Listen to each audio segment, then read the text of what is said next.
وہ وقت یاد کرنے کے لائق ہے جب عمران کی بیوی نے کہا کہ اے پروردگار، جو بچہ میرے پیٹ میں ہے میں اس کو تیری نظر کرتی ہوں، اسے دنیا کے کاموں سے آزاد رکھوں گی، تو اسے میری طرف سے قبول فرما، تو سننے والا ہے، جاننے والا ہے۔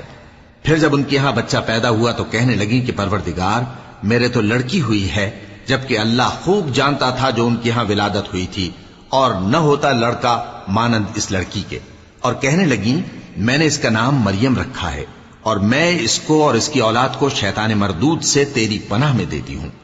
تو اس کے پروردگار نے اس کو پسندیدگی کے ساتھ قبول فرمایا اور اسے اچھی طرح پرورش کیا، اور زکریا کو اس کا کفیل بنایا۔ زکریا جب کبھی عبادت گاہ میں اس کے پاس جاتے تو اس کے پاس کھانا پاتے۔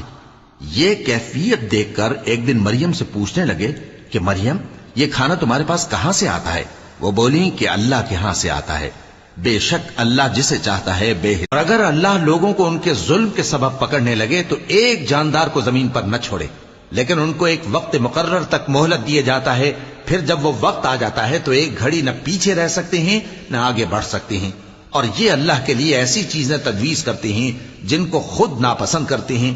اور زبان سے جھوٹ بکے جاتے ہیں کہ ان کو قیامت کے دن بھلائی یعنی نجات ہوگی۔ کچھ شک نہیں کہ ان کے لیے دوزخ کی آگ تیار ہے، اور یہ دوزخ میں سب سے آگے بھیجے جائیں گے۔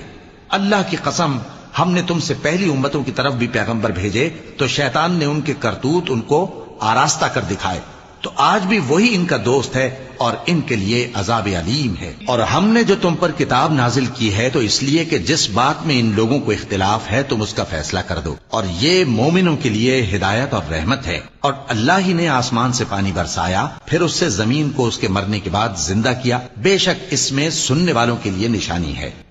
قیامت کے علم کا حوالہ اسی کی طرف دیا جاتا ہے، یعنی قیامت کا علم اسی کو ہے، اور نہ تو پھل غلافوں سے نکلتے ہیں اور نہ کوئی مادہ حاملہ ہوتی ہے اور نہ جنتی ہے مگر اس کے علم سے۔ اور جس دن وہ ان کو پکارے گا اور کہے گا کہ میرے شریک کہاں ہیں، تو وہ کہیں گے کہ ہم تجھ سے عرض کرتے ہیں کہ ہم میں سے کسی کو ان کی خبر ہی نہیں، اور جن کو پہلے وہ اللہ کے سوا پکارا کرتے تھے سب ان سے گم ہو جائیں گے، اور وہ یقین کر لیں گے کہ ان کے لیے کوئی راہ فرار نہیں۔ انسان بھلائی کی دعائیں کرتا کرتا تو تھکتا نہیں، اور اگر اس کو تکلیف پہنچ جاتی ہے تو نا امید ہو جاتا ہے، آس توڑ بیٹھتا ہے، اور اگر تکلیف پہنچنے کے بعد ہم اس کو اپنی رحمت کا مزہ چکھاتے ہیں تو کہتا ہے کہ یہ تو میرا حق تھا، اور میں نہیں خیال کرتا کہ قیامت برپا ہو، اور اگر قیامت سچ مچ ہو بھی اور میں اپنے پروردگار کی طرف لوٹایا بھی جاؤں تو میرے لیے اس کے ہاں بھی خوشحالی ہوگی۔ پس کیا انہوں نے نہیں سمجھا کہ جس اللہ نے آسمانوں اور زمین کو پیدا کیا اور وہ ان کے پیدا کرنے سے تھکا نہیں، وہ اس بات پر بھی قادر ہے کہ مردوں کو زندہ کر دے؟ ہاں، کیوں نہیں،